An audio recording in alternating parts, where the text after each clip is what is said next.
ঐতিহাসিক সোহরাওয়ার্দী উদ্যানে জামায়াতের প্রথম সমাবেশ, আর তাতেই নিজেদের সামর্থ্যের জানান দিল দলটি। শনিবার দুপুরে সমাবেশের মূল আনুষ্ঠানিকতা শুরুর কথা থাকলেও এর অনেক আগে থেকেই নামে সারা দেশ থেকে আসা নেতাকর্মীদের ঢল। অন্যান্য বক্তাদের পর বিকেল ৫টার দিকে প্রধান অতিথির বক্তব্য রাখতে মঞ্চে দাঁড়ান জামায়াত আমির ডাক্তার শফিকুর রহমান। স্মরণ করেন জুলাই অভ্যুত্থানের শহীদদের। আবু সাইদরা যদি বুক পেতে না দাঁড়াতো, এই জাতির মুক্তির যদি বুকে গুলি লুফে না নিত, হয়তো আজকের এই বাংলাদেশটা আমরা দেখতাম না।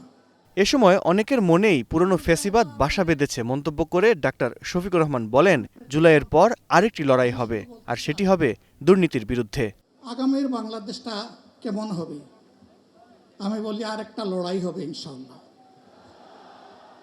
একটা লড়াই হয়েছে ফ্যাসিবাদের বিরুদ্ধে, আরেকটা লড়াই হবে দুর্নীতির বিরুদ্ধে ইনশাআল্লাহ। এই দুর্নীতির মূল উৎপাটন করার জন্য যা দরকার, আমরা তারুণ্য এবং যৌবনের শক্তিকে একত্রিত করে সেই লড়াইয়েও ইনশাআল্লাহ আমি জয়লাভ করব। চাঁদা দুর্নীতি নিয়ে কথা বলার এক পর্যায়ে অসুস্থ হয়ে মঞ্চে পড়ে যান তিনি। শুশ্রূষার পর উঠে দাঁড়ালেও সেটি আর সম্ভব হয়নি। বক্তৃতা শেষ করেন মঞ্চে বসেই।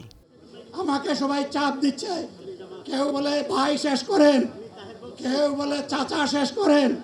আমি তাদেরকে নিশ্চয়তা দিয়ে বলছি, আমার মত আমার আল্লাহ নির্ধারিত সময় থেকে 1 সেকেন্ড আগে হবে না, এবং হায়াত যা দিয়েছেন তার 1 সেকেন্ড আগেও আমি যাব না। পরে জুলাই হত্যাকাণ্ড ছাড়াও পল্টন, শাপলা চত্বর, পিলখানা গণহত্যার বিচারের কথা তুলে ধরেন জামায়াত আমির। পুরানা সব কিছুই টিকে থাকবে, তাহলে কেন তারা জীবন দিয়েছিল?